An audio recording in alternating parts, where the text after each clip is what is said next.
जय श्री कृष्णा मित्रों, राधे राधे। मैंने आपको श्री गीत गोविंद के रचयिता श्री जयदेव जी के पावन चरित्र का वर्णन किया था। साथ ही आपको गीत गोविंद की महिमा का भी वर्णन किया था कि गीत गोविंद की अष्टपदियों को जहाँ जहाँ गाया जाता है वहाँ वहाँ ठाकुर जी साक्षात प्रकट हो जाते हैं। आज हम उसी कथा का आगे का वर्णन करते हुए जयदेव जी की जीवन की एक कड़ी का वर्णन और करेंगे। जयदेव जी एक बार भ्रमण करते करते अपने किसी श्रद्धालु के पास पहुँचे। कुछ काल का सत्संग हुआ। सत्संग होने के पश्चात जब वे चलने लगे तो उस श्रद्धालु ने कुछ धन देना चाहा। श्री जयदेव जी ने लेने से मना कर दिया। व्यक्ति ने बड़ा आग्रह किया। श्री जयदेव जी के निषेध करने पर भी चलते चलते उस व्यक्ति ने श्री जयदेव जी की उत्तरिया में कुछ मोहरें बांध दी। यहाँ उत्तरिया का मतलब है अंगोछा, जो तन पर हम ऊपर लेते हैं, जो वस्त्र हम अपने गले गर्दन पर लेते हैं, उसको यहाँ पे उत्तरिया कहा गया है। कुछ मोहरें उनके जो है उत्तरिये में बांध दी। जयदेव जी रास्ते में जा रहे हैं और रास्ते में उन्हें कुछ ठग मिल गए। ठग ने भाप लिया कि इनके पास अवश्य ही कुछ है और वे उनका पीछा करने लगे। श्री जयदेव जी ने भाप लिया और विचार करने लगे कि अवश्य ये धन लेने के लिए ही मेरा पीछा कर रहे हैं। यदि मैं इन्हें धन दे दूं तो इस बला से मुक्ति मिल जाएगी। जयदेव जी ने कहा, सुनो भैया, मैं जानता हूँ किस लिए आप मेरे संग संग चल रहे हैं। उत्तरिये में से मोहरें निकाली और ठगों को दे दी।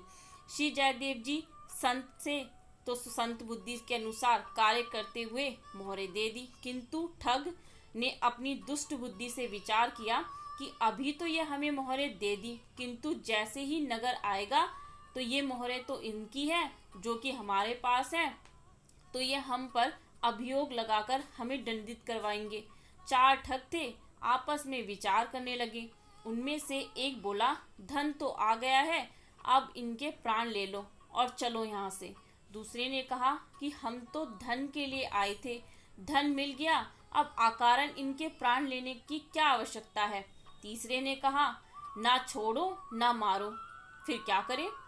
चौथे ने कहा, दोनों हाथ पांव काटो और गड्ढे में डाल दो। यही किया। श्री जयदेव जी के हाथ पांव काट कर पास ही एक सूखा कुआं था, उसमें डाल दिया। पर कहा करे रसखान को कोई दुष्ट लवार, पतराखन वालो आप हो माखन चाखन हार। श्री जयदेव जी पीड़ा में नहीं अपितु उनके रोम रोम से प्रसन्नता झलक रही थी। वे इस परिस्थिति में भी प्रभु को प्रसन्नचित होकर स्मरण करते हुए कीर्तन में लग गए और प्रिया प्रीतम के नाम का सुमिरन करते हैं। जय जय श्यामा जय जय श्याम, जय जय श्री वृंदावनी धाम। जय जय श्यामा जय जय श्याम, जय जय श्री वृंदावनी धाम। मेरी श्यामा मेरो श्याम, मेरो श्री वृंदावनी धाम। मेरी श्यामा मेरो श्याम, मेरो श्री वृंदावनी धाम।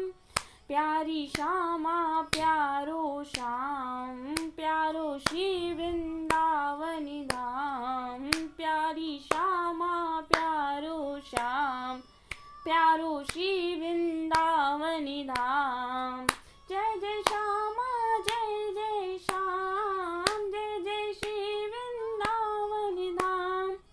मेरी श्यामा मेरो श्याम, मेरो श्री वृंदावनी धाम।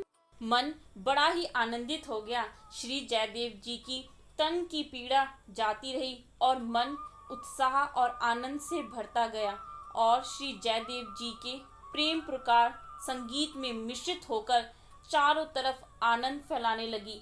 वह संगीत में पुकार जिस जिसके कानों में पड़ती, चाहे वो वृक्ष हो, चाहे पक्षी हो, चाहे पशु हो, सभी को आनंदित कर रहा था। राजा लक्ष्मण सेन उधर से गुजर रहे थे।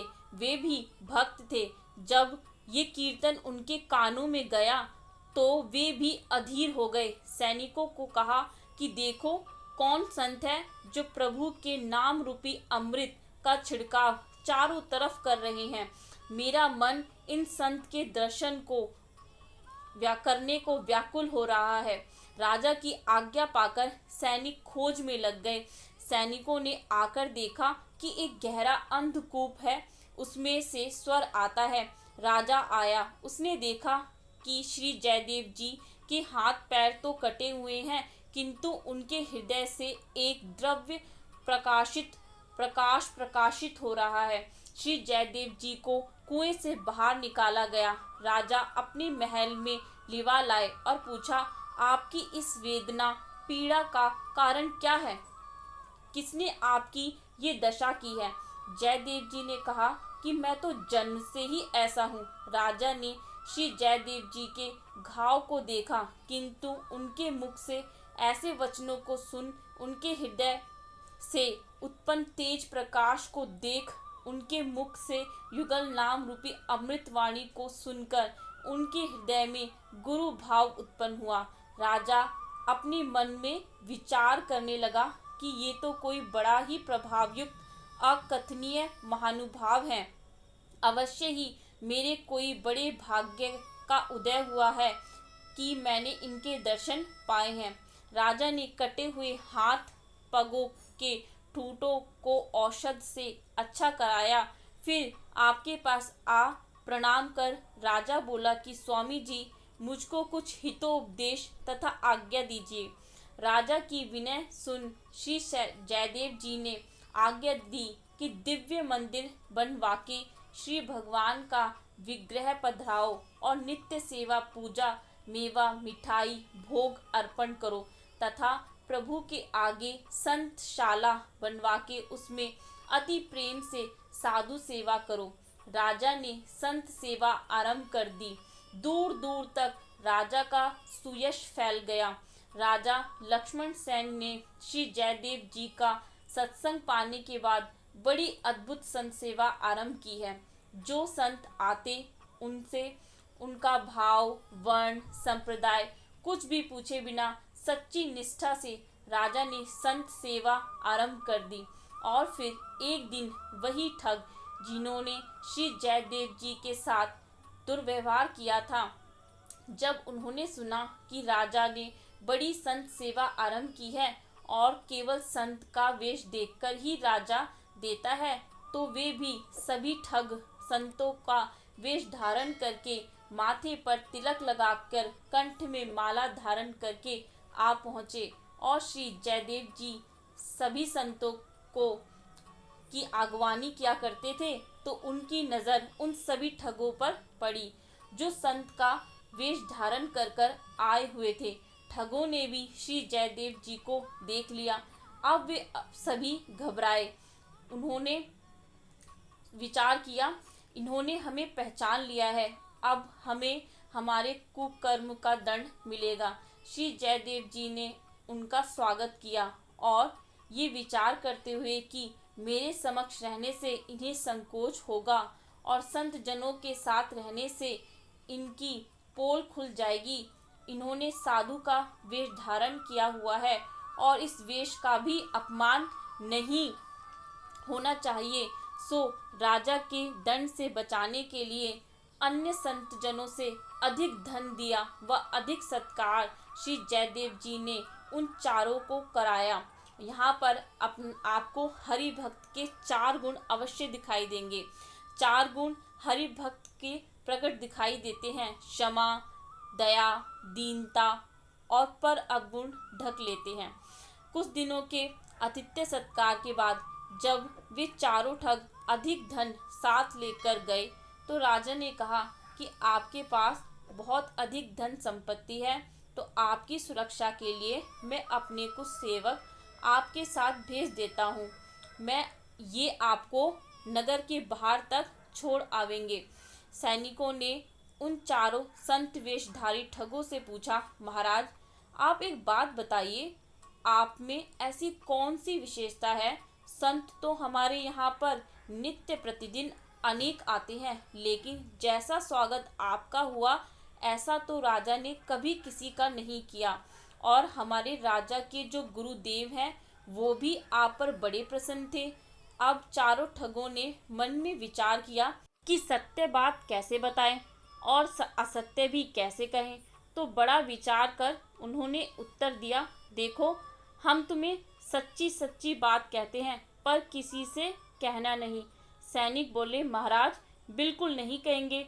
ठग बोले कि ये जो तुम्हारे राजा के गुरु हैं ये पहले हमारे साथ कहीं राजा के कार्य क्या करते थे। एक बार इन्होंने बहुत बड़ा छल किया। इन्होंने एक बार राजा का बहुत सारा धन लूटा। राजा ने कहा इन्हें मृत्यु दंड दिया जाए। हमको इन पर दया आई। हमने इनको मृत्यु दंड तो दिया नहीं, पर हाथ पैर काट कर जंगल में डाल दिया। अब जैसे ही उन्होंने ये कहा, उनके पाप कर्मों के कारण धरती फटी और चारों के चारों ठग धरती में समा गए। सैनिक बड़े भयभीत हुए, दौड़कर राजा के पास आए और राजा को सब बात बताई। राजा श्री जयदेव जी के समक्ष गए और बोले, महाराज मैं अधिकारी तो नहीं हूँ, परंतु यदि आप मुझे योग्य समझे तो सच सच बताएं। श्री जयदेव जी ने पहले तो टालना चाहा, पर जब राजा नहीं माना तब श्री जयदेव जी ने बड़ी विचार कर पहले तो राजा को कई संतों की महिमा व सेवा का ज्ञान दिया कि कहीं मेरे सच बताने से राजा की संत सेवा की भावना में कोई न्यूनता न आ जाए। तो बड़ी सावधानी से जितनी बात आवश्यक थी केवल उतनी ही बात बताई और ये भी कहा कि राजन, जो मेरे साथ हुआ उसका दोषी कोई और नहीं, वो तो केवल मेरा ही कर्मफल था। अब तो राजा ने श्री जयदेव जी का पूरा परिचय पा लिया और उनकी पत्नी पद्मावती को भी अपने नगर ले आया और उनके लिए सुंदर कुटी की व्यवस्था कर दी। साधु संत सेवा से राजा कृतार्थ हो गया। एक दिन की बात है, श्री जयदेव जी की धर्म पत्नी और रानी अपनी कुछ सहचरियों के साथ बैठी कुछ वार्ता कर रही थी। एक दासी ने आकर समाचार सुनाया कि रानी, आपके बड़े भाई युद्ध में वीर गति को प्राप्त हो गए हैं और आपकी भाभी वो आपके भाई के साथ सती हो गई हैं। रानी अपनी भाभी की बड़ी प्रशंसा करने लगी। आज के ऐसे कलिकाल में ऐसी पतिव्रता स्त्री का दर्शन भी दुर्लभ है। तो पद्मावती जी ने सहज में कह दिया, पति के साथ सती होना ये उत्तम पतिव्रता का लक्षण है, लेकिन उससे भी श्रेष्ठ तो ये है कि जो पति की मृत्यु का समाचार सुने और सती होने की आवश्यकता ही ना पड़े, समाचार सुनते ही ये प्राण देह को छोड़ दे और पति के साथ भगवान के धाम में जावे। रानी को सुनकर बड़ा कष्ट हुआ। वे बोली, ऐसे समय में तो ऐसी प्रतिव्रता हमें तो केवल आप ही जान पड़ती हैं। रानी को लगा कि इन्होंने मेरी भाभी के इस त्याग का आदर ना करते हुए उपहास किया है। अब रानी ने मन में ठान ली, मैं इनकी परीक्षा लूंगी। राजा से कहा कि आप श्री जयदेव जी को 2 दिन के लिए कहीं ले जाइए और मुझे इनकी पत्नी की परीक्षा लेनी है। राजा ने कहा, तुम्हारी मति भ्रष्ट हो गई है, संत की भी कोई परीक्षा ली जाती है। लेकिन रानी हट पड़ गई, नहीं मानी। राजा कुछ दिनों के लिए श्री जयदेव जी को ले गया अपने साथ। रानी ने स्वांग रचा कि दासी ने आकर कहा कि श्री जयदेव जी तो भगवान के धाम को सिधार गए हैं, लेकिन पद्मावती तो अनन्य पतिव्रता थी। उन्होंने आंख बंद करके ध्यान लगाया और ध्यान में देखा कि स्वामी तो राजा के साथ बैठकर भगवत चर्चा कर रहे हैं। उन्होंने रानी को कहा कि मेरे पति तो स्वस्थ हैं, आप चिंता न करें और समय से घर लौट आवेंगे। लेकिन रानी के मन में दुराग्रह नहीं गया। कुछ दिन बाद रानी ने फिर वही स्वांग रचा। पद्मावती ने विचार किया, मुझे लगता है रानी मेरी परीक्षा लेना चाहती हैं। परीक्षा लिए बगैर रानी के मन को शांति नहीं मिलेगी। तो रानी ने स्वांग रचा। पद्मावती ने जैसे ही ये झूठा समाचार सुना, कि श्री जयदेव जी भगवत धाम को पधार गए हैं, ये सुनते ही उन्होंने शरीर का त्याग कर दिया। अब तो रानी का मुख पीला पड़ गया कि राजा आएंगे तो क्या जवाब दूंगी। राजा वापस आए। ये जानकर राजा को अपार कष्ट हुआ कि तुमने यह महा अधर्म करा ही दिया मुझसे। राजा ने कहा, अब तो मैं भी आत्महत्या करूंगा, तब जाकर इस पाप का प्रायश्चित होगा। राजा जलती चिता पर जलने के लिए तैयार हुआ और जब श्री जयदेव जी को ये सारा प्रकरण मालूम हुआ तो जयदेव जी ने आए जहाँ पद्मावती मृत्यु पड़ी हुई थी, भगवान का चरणामृत मुख में डाला और उनके कान के समीप जाकर गान करना आरंभ किया। श्री जयदेव जी ने कहा, श्री राधा गोविंद शरणं नमः, श्री राधा गोविंद शरणं नमः, श्री राधा गोविंद शरणं नमः, श्री राधा गोविंद शरणं नमः, श्री राधा गोविंद शरणं नमः, श्री राधा गोविंद शरणं नमः। जैसे ही मुख में चरणामृत और कान में नाम अमृत गया, पद्मावती जी उठकर खड़ी हो गई। राजा के मानो प्राण लौट आए। रानी को भी अपने किए का भारी पश्चाताप हुआ। लेकिन इस घटना के बाद जयदेव जी ने राजा से कहा कि राजन, अब हम अपने ग्राम को लौट जावेंगे। महाराज, ऐसा क्यों? राजन, अब यदि हम यहाँ रहे तो तुम ना ये घटना भूल पाओगे और ना मैं भूल पाऊंगा। रस में विरस हो जाएगा। इसलिए अब हम जाते हैं और यही प्रभु की इच्छा है। और श्री जयदेव जी अपनी धर्म पत्नी पद्मावती के साथ वापस अपने ग्राम किन्नविल वापस आए और काल व्यतीत होने के पश्चात श्री जयदेव जी की इच्छा हुई वृंदावन धाम जाने की। अंत समय में श्री जयदेव जी आ पहुँचे वृंदावन और वृंदावन में ही श्री जयदेव जी ने श्री राधा माधव जी के युगल चरणों की प्राप्ति हुई। और ऐसे श्री संत के चरणों में बारंबार नमन है, जिन्होंने ऐसा गीत गोविंद दिया जो प्रभु को कहीं भी किसी परिस्थिति में बुलाने में सक्षम है। तो ऐसे महान संत श्री गीत गोविंद के रचयिता श्री जयदेव जी महाराज की जय। श्री जयदेव जी के चरित्र से संत सेवा का भी वर्णन प्राप्त होता है कि संत सेवा जो है जीवन में कितनी महत्वपूर्ण है और संत सेवा से कैसे भगवत प्राप्ति होना कितना आसान और सक्षम है। इसी तरह आज की कथा का श्रवण हम यहीं पर रोकते हैं, यहीं पर विश्राम देते हैं आज की कथा को। और मैं आपको इसके अगले पार्ट में गीत गोविंद की महत्ता का वर्णन करूंगी, जिसमें मैं आपको बताऊंगी किस किस ने गीत गोविंद का गायन किया और प्रभु के साक्षात दर्शनों का लाभ उठाया। बोलो श्री गीत गोविंद की जय, श्री जयदेव महाराज की जय, श्री राधा रमन लाल की जय। हरे कृष्ण कृष्ण कृष्ण हरे हरे, हरे राम राम राम हरे हरे।